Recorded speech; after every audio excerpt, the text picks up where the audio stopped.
legislation that goes to the heart of what I believe the Republican Party stands for. We are the party of life, the party of parents, and the party of hard-working Americans. This, among many reasons, is why I believe the Republican Party won so resoundingly in November. We ran on a promise to strengthen and grow American families. And this is another promise that we are going to keep. My legislation, the Moms Act, is further proof of that commitment. Alongside my friend Senator Eric Schmitt and Kevin Cramer, I am honored to introduce this pro-life, pro-woman, and pro-family legislation. I'd also like to thank so many of my Republican colleagues for already jumping on and co-sponsoring this. The Moms Act is straightforward. It stands for more opportunities for moms to succeed. First, the Moms Act would establish pregnancy.gov. This new website would feature a wide range of resources available to expecting and postpartum moms, as well as moms and families with young children. We're providing necessary resources and support to women throughout their pregnancy journey. While being a mom is the most rewarding experience, I think I can speak for most moms when I say that it's a challenging one as well. When I was pregnant with my first child, I felt like I had no idea what I was doing. I remember actually being in the hospital room, them waiting, to discharge me, and me thinking, you're gonna send me home with her? What do I do next? Fortunately, I had the support of my friends and my family that helped me through this exciting journey of bringing new life into the world and bringing that baby home. However, I know that many moms may not have the incredible support that I did. That's why the Moms Act is so important. This would help the most vulnerable, the most isolated women the most. Resources available to moms would include mentorship opportunities, including pregnancy and parenting help, health and well-being services, including women's medical services like OBGYN services, primary care, dental care, and mental health services. Financial assistance, work opportunities, child care resources, foster care resources, adoption services, and educational opportunities for parents would be included. I could go on and on and on. It also includes material or legal support.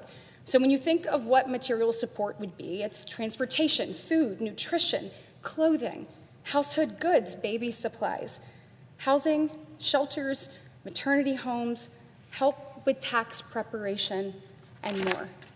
When you think about legal services, what it would include is child support, family leave, breastfeeding protections, and custody issues. Next, I want to talk about the grant portion of the bill. This part would actually be separated into two different grant programs.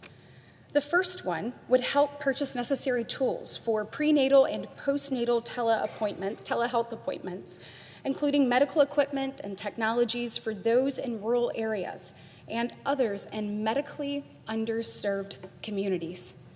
And the second program would establish a grant program for nonprofit entities to support, encourage, and to assist women through their pregnancies and to care for their babies after birth. This grant program would be funding many of the resources that I just named, for mental health services, other medical care, child care, housing assistance, education and employment assistance, and nutritional assistance.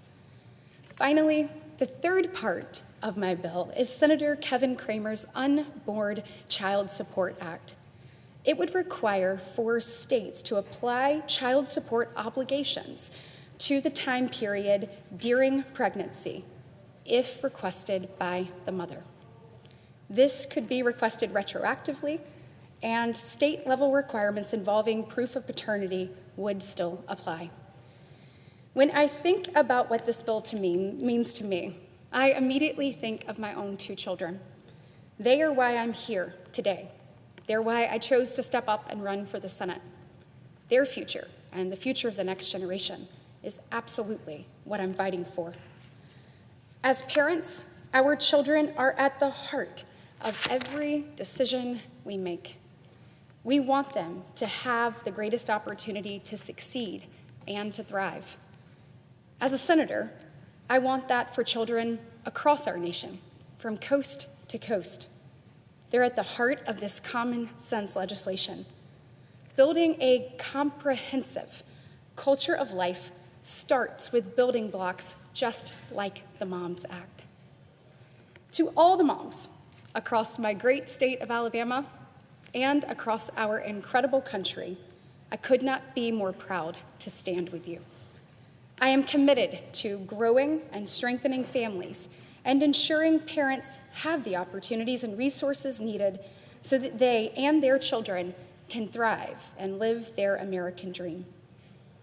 And I am committed to getting the Moms Act signed into law so that we can ensure that the comprehensive culture of life, that the next generation is ready, is prepared, and that women, as they go through their pregnancy journey, all the phases of it, are supported as they work to bring life into this world.